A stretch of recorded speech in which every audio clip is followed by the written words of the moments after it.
Kathy. This is my YouTube channel. Welcome. I'm going to do a short recap of what I've been doing for the past couple weeks. I'm thinking of doing a monthly studio vlog, and since I started this in mid-August, it's not going to be that long, but it's already a little bit into September, so I want to get this out there so I can start concentrating on what I'm going to do for the month of September. So mostly what I've done for the past couple weeks is work on a piece for a show I have this weekend, which hopefully I'll cover a little bit in the next video. It's a little chipmunk piece. I'm really proud of it so far, and it's using some of the techniques I learned in my course that I did in August with Michaela Bartlett. So I was really excited to incorporate some of that, and I feel like it's an improvement on what I've done before already.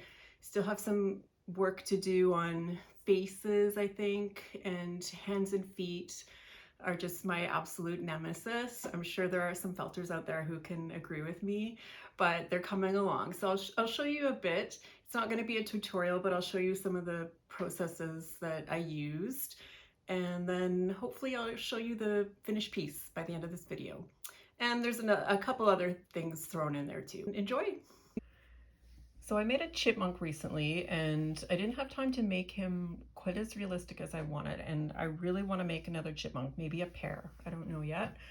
But I was thinking, now that I've learned some new fur planting techniques, that I would make a couple more chipmunks and try to use the fur planting method to make them a little bit more realistic. And then I thought, how can I make this piece stand out a little bit more? So I went in my backyard and I picked a few little, well, this is from a tree. So is this. I don't really know how these are going to dry, so I'm hoping to dry these out and then use them as part of my piece to make it look like, you know, he's sitting in a woodland environment. So I'm going to start doing the armature for these chipmunks that I'm working on. I usually use a thicker wire than these. I don't actually know what gauge these are. This is leftover floral wire from when I used to do lots of sugar flowers. So it's not really the same as most felting wire that you can buy, but these are pretty thin, so I'm going to twist them together just to strengthen them up a little bit. And so what I usually do for my armatures is I'll look for a picture on the internet of a skeleton of the animal that I want to create, and then I'll print it out about the size that I want it to be.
I've been thinking about my presentation for these chipmunks, and I think I know how I want to do it. I have this, I think it's a cake plate or some sort of maybe cheese presentation plate or something that I found at Home Sense, which is a home decor store in Canada.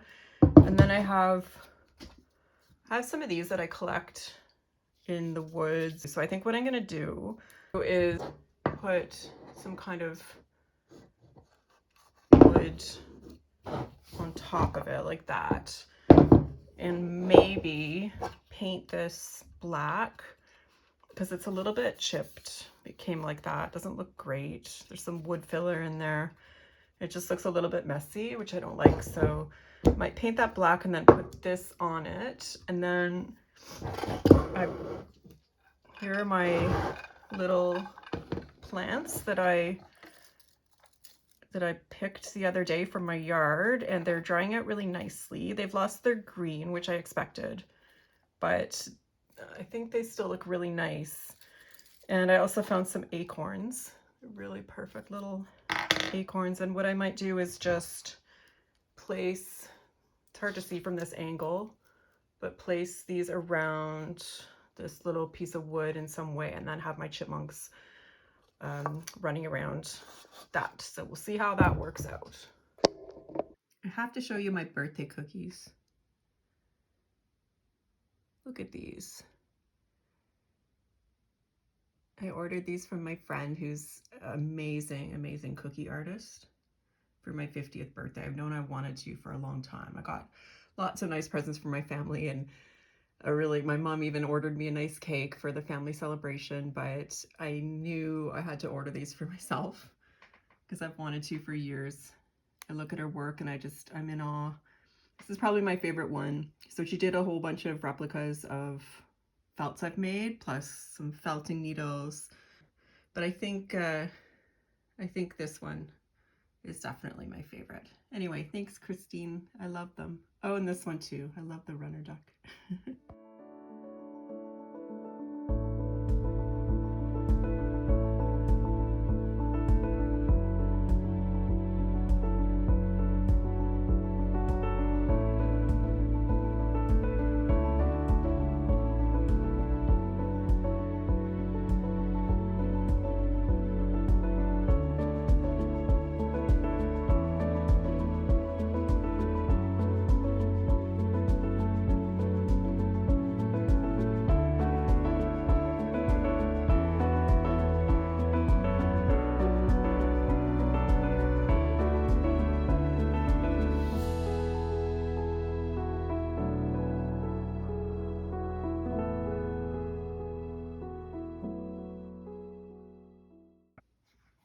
I haven't shown a lot of my chipmunks progress besides the very beginning because I've been kind of rushing and I haven't had time to make video of it, but I want to show you where one of them is at right now.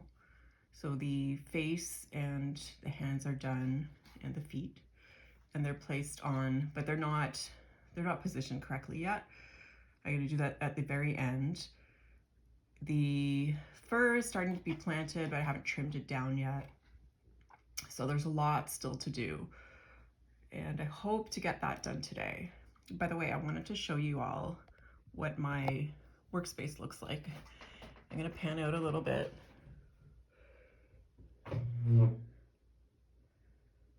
So I'm one of those people who does not seem to be capable of keeping a workspace clean. So if there's anyone else out there like that, just know that you are not alone.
Hey guys, if you've made it this far, thank you so much for watching.